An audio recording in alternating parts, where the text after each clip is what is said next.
तो नमस्कार दोस्तों, जैसा कि आज है आपका 23 अगस्त और 23 अगस्त को आपका ईपीएफओ एसएससी का एग्ज़ाम था, जो कि फर्स्ट शिफ्ट का जो एग्ज़ाम है फ्रेंड्स आपका समाप्त हो गया है। तो आज के इस फर्स्ट में आपके जीके के पोर्शन से क्या क्या प्रश्न पूछे गए थे, सभी प्रश्नों को देखेंगे विथ एक्स्ट्रा फैक्ट के साथ। एक्स्ट्रा फैक्ट के साथ इसलिए देखेंगे कि आगामी जो भी आपका एग्ज़ाम होगा, जो भी एग्ज़ाम की तैयारी आप कर रहे होंगे, जिसपे आपके जीके के पोर्शन से प्रश्न पूछे जाते हैं, उनमें संभवतः ये आपके लिए लाभकारी सिद्ध होने वाला है। ठीक है, होता भी है। जैसा कि अभी आपका जो एग्ज़ाम हुआ था, अभी फर्स्ट शिफ्ट में जो एग्ज़ाम कंडक्ट हुआ है आपका DFCCIL का, उसमें भी सेम प्रश्न आपका 2-3 प्रश्न सेम पूछा गया था। तो चलिए वो कौन कौन से प्रश्न पूछे गए थे, उन सभी प्रश्नों को हम लोग एक बार देख लेते हैं। तो देखिए, पहला जो प्रश्न पूछा गया था वो पूछा गया था कि नालंदा जो विश्वविद्यालय है, नालंदा विश्वविद्यालय है, वो दोस्तों आपका उसका स्थापना किसके द्वारा किया गया था। तो जैसा कि नालंदा विश्वविद्यालय आप लोग जानते होंगे, वो दोस्तों आपका बिहार के नालंदा जिले में पड़ता है। ठीक है, तो इस विद्यालय का जो स्थापना का जो श्रेय है आपका कुमार गुप्त प्रथम को जाता है। कुमार जो गुप्त प्रथम है वो आपका गुप्त शासक हुआ करता था। ठीक है, तो कुमार गुप्त इसका राइट आंसर हो जाएगा। इसके अलावा अगर आपसे पूछ दिया जाए कि विक्रमशिला विश्वविद्यालय है, उसका स्थापना किसने किया था, तो विक्रम विश्वविद्यालय की जो स्थापना है वो फ्रेंड्स आपका धर्मपाल के द्वारा किया गया था। धर्मपाल ने नालंदा विश्वविद्यालय को पुनः जीवित भी किया था, लेकिन इसके द्वारा विक्रमशिला विश्वविद्यालय की स्थापना भी किया गया था। ये जो धर्मपाल था वो आपका बौद्ध धर्म का महान संरक्षक था, और नालंदा विश्वविद्यालय में बौद्ध धर्म से संबंधित जो स्टडी है वो कराया जाता था। ठीक है, इसको भी याद रखिएगा। विक्रम जो विश्वविद्यालय है वो आपका भागलपुर में स्थित है। इसके अलावा आपका नालंदा विश्वविद्यालय है वो आपका नालंदा में स्थित है। बस इतना ही सारा डिफरेंस है। ठीक है, तो चलिए इसके अलावा देखिए, वीडियो में आगे बढ़ें फ्रेंड्स, से पहले आपको बता दें कि जो लोग भी आगे जो किसी भी चीज़ का तैयारी करते हैं, उसमें जीके जिसके जो पोर्शन से प्रश्न पूछे जाते हैं, तो एसएससी का जो जितने भी एसएससी जो रहते हैं, इसमें जितने भी एग्जाम कंडक्ट करवाए हैं, जैसा कि CGL का करवाया है, MTS का करवाया है, CHSL 2022 का, CHSL 2023 का, जितने भी एग्जाम कंडक्ट कराए हैं, सभी प्रश्नों का जो PDF है आपको मिल जाएगा। साथ में आपको इंपॉर्टेंट एक्स्ट्रा फैक्ट्स मिलेंगे, जो कि आपके एग्जामों के लिए बहुत ही इंपॉर्टेंट होने वाला है। ठीक है, तो मात्र 59 रुपये में आप इसे प्राप्त कर सकते हैं। 2 व्हाट्सएप नंबर दिया गया है, दोनों व्हाट्सएप नंबर में से किसी एक पर आप संपर्क करके इस PDF को ले सकते हैं, जो कि आपके आगामी एग्जामों के लिए बहुत इंपॉर्टेंट होने वाला है। ठीक है, नेक्स्ट क्वेश्चन देखिए, पूछा गया था कि टीवी को रेडियो से अलग कब किया गया था भारत में। ठीक है, तो टीवी को रेडियो से अलग करीब किया गया था, तो उसका आपसे ईयर पूछा गया था। ठीक है, तो इसका जो राइट आंसर आपका हो जाएगा वो आपका 1976 हो जाएगा। 1976 को दूरदर्शन के रूप में रेडियो नेटवर्क से अलग कर दिया गया था टीवी को। ठीक है, तो 1 अप्रैल 1976 को इसका राइट आंसर हो जाएगा। इसके अलावा 4 ऑप्शन दिए गए थे, उसमें से दोस्तों आपको मिलान करने के लिए आया था। पहला जो ऑप्शन दिया गया था कि जो हांगकांग है, हांगकांग इंग्लैंड को कब सौंपा गया था, तो इसका राइट आंसर आपका 1882 हो जाएगा। इसके अलावा आपसे पूछा गया था कि अमेरिका है जो ब्रिटेन का उपनिवेश कब बना था, तो जो उपनिवेश है वो दोस्तों आपका बना था 1607 में बना था, लेकिन आज़ाद कब हुआ था ब्रिटेन से, तो आपका 1776 हो जाएगा। इसके अलावा वास्को डी गामा पूछा गया था कि भारत कब आया था, तो ये भारत आपका 1498 में आया था। एक पूछा गया था कि परमाणु जो बम है हिरोशिमा पर कब गिराया कौन था, अमेरिका ने गिराया था, तो आपका 1945 में गिराया था हिरोशिमा पर, 6 अगस्त को गिराया था। इसके अलावा अगर आपका पूछ दिया जाए 9 अगस्त को कहाँ गिराया था, तो 9 अगस्त को आपका नागासाकी पे गिराया था। ये पहला परमाणु हमला था और लास्ट भी था। अब तक किसी भी देश पर परमाणु हमला किसी देश के द्वारा किया नहीं गया है।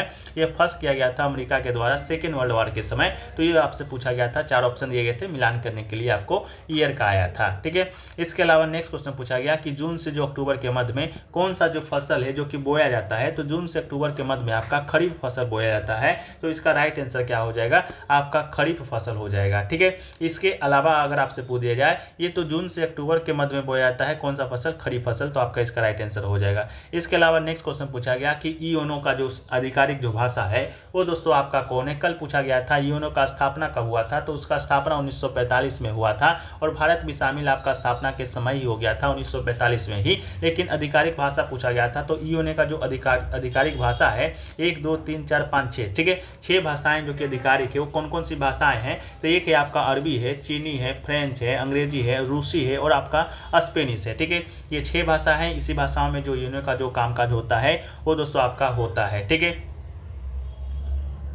इसके अलावा देखिए, इसको याद रखने का एक छोटा सा ट्रिक भी है, FACERS, ठीक है, यानी कि फास्टरेस। ठीक है, इसको F से याद रखिएगा फ्रेंच, A से याद रखिएगा अरबिक, C से याद रखिएगा चाइनीज, E से याद रखिएगा इंग्लिश, R से याद रखिएगा रशियन, S से याद रखिएगा आप लोग क्या, तो स्पेनिश। ठीक है, तो ये आपका छोटा सा ट्रिक भी है।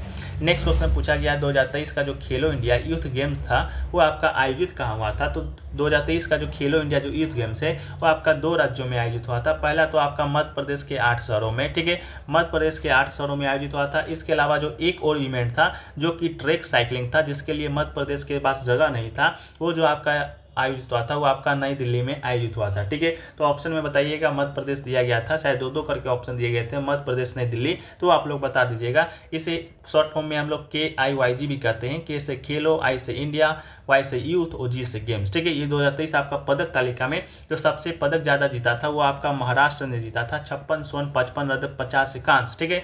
पदक के साथ आपका फर्स्ट स्थान पर था। सेकंड पे आपका हरियाणा था और थर्ड पे आपका कौन था, तो मेजबान आपका राज्य जो था मध्य प्रदेश, वो आपका थर्ड स्थान पे था, ठीक है। इसके अलावा नेक्स्ट क्वेश्चन पूछा गया कि अग्निवीर में जो सैनिक होते हैं उसको कितने समय के लिए रखा जाता है, तो ये आपका 4 साल के लिए रखा जाता है, ठीक है। तो 4 साल इसका आपका राइट आंसर हो जाएगा। जितने भी अग्निवीर सेवाएं में जाएंगे उसका जो 25% होगा उसको रेगुलर सर्विस में रख लिया जाएगा, यानी कि रिटर्न कर लिया जाएगा, ठीक है। लेकिन 4 साल के लिए जो अग्निवीर में जाएंगे वो आपके रहेंगे ही रहेंगे, ठीक है। नेक्स्ट क्वेश्चन देखिए पूछा गया था कि अखिल भारतीय सेवा में कौन अधिकृत है, ठीक है। उसमें ऑप्शन क्या क्या दिया गया था पता नहीं है, लेकिन भारतीय जो प्रशासनिक सेवा है, भारतीय पुलिस सेवा है, भारतीय वन सेवा है, ये सब आपका अखिल भारतीय सेवा में आता है। शायद यही 3 ऑप्शन आपके पास दिया गया होगा। अखिल भारतीय सेवा में कौन है, कौन नहीं है, कौन रहेगा, कौन नहीं होगा, इसका जो अधिकार है वो दोस्तों आपका देश के संसद के पास है। इस बात को भी आप याद रख लीजिएगा। इसके अलावा देखिए नेक्स्ट क्वेश्चन जो पूछा गया था आपका, नेक्स्ट क्वेश्चन पूछा गया था कि मिशन जो 2.0 है वो आपका किससे संबंधित है, ठीक है। मिशन 2.0 है वो आपका किससे संबंधित है, ठीक है। तो इसका राइट आंसर आपका हो जाएगा स्वच्छ भारत मिशन से, ये जो आपका मिशन था वो आपका संबंधित था, ठीक है। नेक्स्ट क्वेश्चन पूछा गया था कि आकाश गंगाओं के बीच की जो दूरी होती है उसको किस इकाई में मापा जाता है, इसे पार्सेक इकाई में मापा जाता है। तो पार्सेक इसका राइट आंसर हो जाएगा। पार्सेक लंबाई की खगोलीय इकाई है, ये 30 ट्रिलियन किलोमीटर के लगभग होता है। नेक्स्ट क्वेश्चन पूछा गया था कि मेघालय का जो राज्य पक्षी है वो कौन सा है, तो मेघालय की राज्य पक्षी की बात करेंगे, यानी कि राजकीय पक्षी का, तो ये दोस्तों आपका पहाड़ी मैना हो जाएगा। इसके अलावा मेघालय की राजधानी आप लोग को मालूम होगा शिलोंग होता है, लेकिन राजकीय पशु की बात करेंगे तो धूमिल जो तेंदुआ होता है राजकीय पशु होता है। इसके अलावा राजकीय वृक्ष की बात करेंगे तो ये आपका गमारी हो जाता है। इसके अलावा राष्ट्रीय फूल आपका लेविड चप्पल आर्किड जो होता है वो आपका राष्ट्रीय फूल हो जाता है। नेक्स्ट क्वेश्चन देखिए पूछा गया था कि निम्नलिखित में से जो कौन सी टीम है जो कि पुरुष T20 जो वर्ल्ड कप है आपका नहीं जीता है, तो इसका राइट आंसर आपको बता दें कि इसका राइट आंसर आपका क्या होगा, तो जो आपका न्यूजीलैंड है, ठीक है। न्यूजीलैंड दोस्तों आपका इसका राइट आंसर हो जाएगा। जो न्यूजीलैंड है अभी तक आपका जो पुरुष का T20 वर्ल्ड कप है वो भी नहीं जीता है। साथ में जो ODI होता है 15 ओवर वाला वर्ल्ड कप वो भी आपका नहीं जीता है, लेकिन ये टेस्ट का जो चैंपियनशिप होता है वो आपका जीता हुआ है। इसके अलावा आपको बता दें तो भारत ने 2007 में आपका जो पहला T20 वर्ल्ड कप हुआ था, 2007 में पहला खेला गया था, वो आपका भारत ने जीता था। किसके अगुवाई में, तो अगुवाई में आपका महेंद्र सिंह धोनी की अगुवाई में। इसके अलावा ये आपका हर 2 साल पर होता है, हर 2 साल पे होता है, लेकिन अब होता है, पहले क्या प्रक्रिया था पता नहीं। तो 2009 में आपका जो हुआ था वो आपका पाकिस्तान जीता था, 2010 में हुआ था वो आपका इंग्लैंड जीता था। इसके अलावा 2012 और 16 में आपका वेस्ट इंडीज है जो कि आपका ये जीता है, ठीक है। तो इसके अलावा 2022 का जो आपका T20 वर्ल्ड कप हुआ है वो फ्रेंड्स आपका कौन जीता है, तो आपका ऑस्ट्रेलिया जीता है, ठीक है। इसके अलावा आपका T20 का जो वर्ल्ड कप है अगला 2024 में खेला जाना है, लेकिन 2023 का जो ODI वर्ल्ड कप है, ODI मतलब आप लोग जानते होंगे 50 ओवर का खेल, T20 मतलब 20 ओवर का खेल, तो ODI जो वर्ल्ड कप है अपना देश भारत में होना है। 5 अक्टूबर से ये आपका शुरू हो जाएगा, तो इसको भी आप लोग याद रख लीजिएगा, ठीक है। नेक्स्ट क्वेश्चन पूछा गया कि जो स्टेनलेस स्टील होता है वो आपका उसका कंपोजिशन बताना था, कौन कौन सा कंपोजिशन का बना होता है, जिसमें से एक ऑप्शन आपका Na का दिया गया था यानी कि निकल का दिया गया था, एक आपका Cr का दिया गया था यानी कि क्रोमियम दिया गया था, एक आपका Fe दिया गया था यानी कि लोहा दिया गया था, वो आपका राइट आंसर था। इसके अलावा जो आपका कार्बन होता है वो भी स्टेनलेस स्टील का ही कंपोजिशन होता है। इसके अलावा हम कुछ मिश्र धातु के नाम को देखें तो जैसा कि पित्तल जो कि पूछा जा चुका है पहले, पित्तल किससे बना होता है, तो तांबा और जस्ता से बना होता है। कांसा की बात करेंगे तो तांबा और टीन से बना होता है। तो कांस्य युगीन जो आपके सभ्यता था जो कि हड़प्पा सभ्यता था वो उसे कांस्य युगीन सभ्यता भी कहा जाता था, जो कि तांबा और टीन से बना होता था।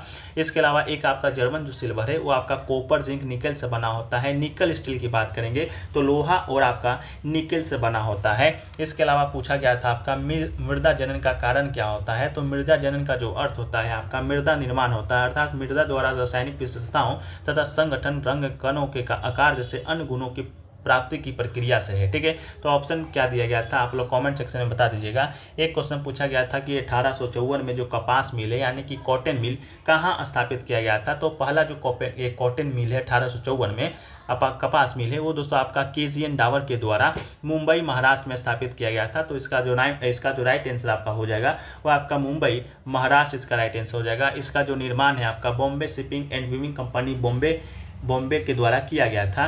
इसके अलावा नेक्स्ट क्वेश्चन पूछा गया था what is the basis of Koppen climate division. ये नहीं पूछा गया था कि कोपेन जो क्लासिफिकेशन है वो आपका किससे संबंधित है, तो क्लाइमेट से संबंधित है, ये आपका राइट आंसर हो जाएगा। Koppen classification is based on a subdivision of a terrestrial climates into 5 major parts which are represented by the capital letter A, B, C, D or E.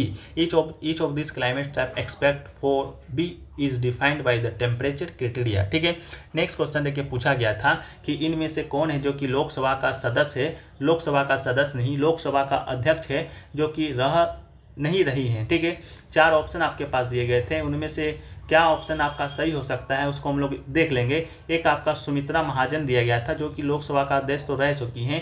एक आपका सोमनाथ दिया गया था, एक आपका PS संगमा दिया गया था। ठीक है, 3 ऑप्शन तो अभी तक मिल पाए हैं। तो चलिए हम लोग देख लेते हैं कि लोकसभा अध्यक्ष अभी तक आपका कौन कौन रह चुका है। आपको बता दें कि अभी तक जो लोकसभा सदस्य रह चुके हैं वो आपका 17 लोग रह चुके हैं, यानी कि अभी जो आपका चल रहा है आपका जो सरकार चल रही है लोकसभा चल रहा है वो आपका 17वीं नंबर का लोकसभा चल रहा है। इस बात का आप लोग ध्यान रखिएगा, जिसके जो प्रधानमंत्री हैं आपके नरेंद्र मोदी हैं, जिसका चुनाव है आपका 2019 में हुआ था। ठीक है, तो देखिए पहला जो आपके लोकसभा के सदस्य रहे थे वो आपकी GV मावलंकर, जिनका पूरा नाम आपका है गणेश वासुदेव मावलंकर है, जो कि 15 मई 1952 से 27 फरवरी 1956 तक आपका ये रहे थे। सेकंड पे आपका अनंत सैन्यम अयंगर जी रहे थे। बस आपको कार्यकाल याद नहीं रखना है, बस याद रखना है कि कौन कौन आपके रह चुके हैं। बस फर्स्ट वाला का आप कार्यकाल भी याद रख लीजिएगा।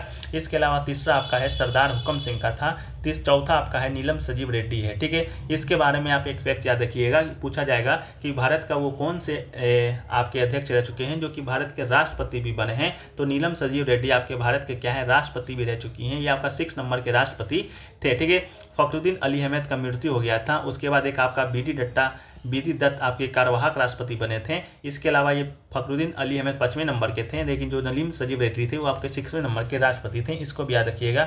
5वां आपका GS ढिल्लो साहब थे। 6ठा आपका बलिराम भगत हैं। 7वां आपका नीलम संजीव रेड्डी है। इसके अलावा KS हेंगरे 8वां है। बलराम जाखर आपका 9वां है। रवि रॉय दोस्तों आपका 10वां है। शिवराज पाटिल जी आपका है 11वां। PS संगमा देखिए एक ऑप्शन दिया गया था जो कि आपका रह चुका है। इसके अलावा GSC बालयोगी रह चुके हैं। मनोहर जोशी भी रह चुके हैं। सोमनाथ चटर्जी भी रह चुके हैं, ये भी शायद आपके ऑप्शन में दिया गया था। मीरा कुमार भी रह चुके हैं। सुमित्रा महाजन भी आपके रह चुके हैं। और आपका जो अगला 18वां है वो आपका ओम बिरला साहब जी हैं। ठीक है, ओम बिरला साहब जी हैं जो कि आपके वर्तमान में आपके लोकसभा के क्या हैं तो सदस्य हैं। ठीक है, तो इसको भी याद रख लीजिएगा। जो इसके अलावा सुमित्रा महाजन के बाद आपका सोमनाथ चटर्जी के बाद PS संगमा, ये 3 ऑप्शन तो दिए गए थे। ये 3 ऑप्शन स्टूडेंट के द्वारा भी बताया जा चुका है, लेकिन एक जो रह चुके हैं उनका नाम है जो कि अभी तक बताया नहीं गया है। तो आप लोग उनका नाम बता दीजिएगा, उनको नाम आपका कौन सा था। एक प्रश्न आपका देखिए पूछा गया था कि COP जो 27 है, ठीक है, COP 27 फ्रेंड्स वो आपका कहाँ पर हुआ था, ये प्रश्न आपको बता दें। तो ये प्रश्न आपका आज का जो DFCCIL का एग्जाम हुआ था, आप लोग में से बहुत लोग जानते भी होंगे आपका, तो ये आपका इसमें भी पूछा गया था COP 27 कहाँ हुआ था। तो ये आपका मिस्र में आयोजित हुआ था। कहाँ पर आयोजित हुआ है, तो मिस्र में आयोजित हुआ है। ठीक है, नवंबर 2022 में आपका ये आयोजित हुआ था, इसको भी याद रख लीजिएगा। ये आपका पूछा गया था, आज की FO में पूछा गया है, और साथ में ये जो पूछा गया था आपका कब पूछा गया था, DFCCIL में एग्जाम में भी आपसे ये प्रश्न पूछा गया था। इसके अलावा और बात करें तो आपका प्रेसिडेंट से 4 कथन दिया गया था और पूछा गया था कि इनमें से कौन सा जो कथन है आपका गलत है। प्रेसिडेंट से कथन कौन कौन सा दिया गया था, तो आपको बता दें। पहला कथन दिया गया था कि इनका जो न्यूनतम आयु है 45 वर्ष होना चाहिए, बिल्कुल गलत है। 45 वर्ष आपका नहीं होना चाहिए, मात्र 35 वर्ष ही होना चाहिए। सेकेंड आपका कथन दिया गया था कि elected member of parliament and state assembly, ये कथन आपका बिल्कुल सही था कि इनको जो आपका वोट डालेंगे, इनको जो इलेक्ट करेंगे वो आपका संसद का सदस्य होगा और आपका स्टेट असेंबली का भी सदस्य होगा। तो ये वाला ऑप्शन आपका सही लग रहा है। सी ऑप्शन में आपका दिया गया था, सी ऑप्शन तो मिल ही नहीं पाया है, बस आपका जो बी वाला ऑप्शन था वही आपका करेक्ट था, तो आपका राइट आंसर हो जाएगा।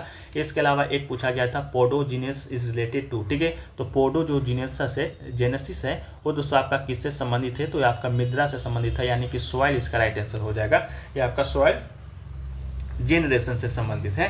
ठीक है, तो ये ऑप्शन पूछा गया था। इसके अलावा पूछा गया था, एक आपका पूछा गया था कि सुप्रीम जो कोर्ट है वो रिट जारी किस स्थिति में करता है, सुप्रीम कोर्ट। ठीक है, तो सुप्रीम कोर्ट आप लोग को मालूम होगा जो रिट जारी करता है वो आपका अनुच्छेद 32 के तहत करता है। जो हाई कोर्ट है आपका 226 के तहत है जो कि रिट जारी करता है। लेकिन पूछा गया था किस लिए करता है, तो इसका जो आंसर आपका हो जाएगा किसी के अधिकारों का जब हनन होता है।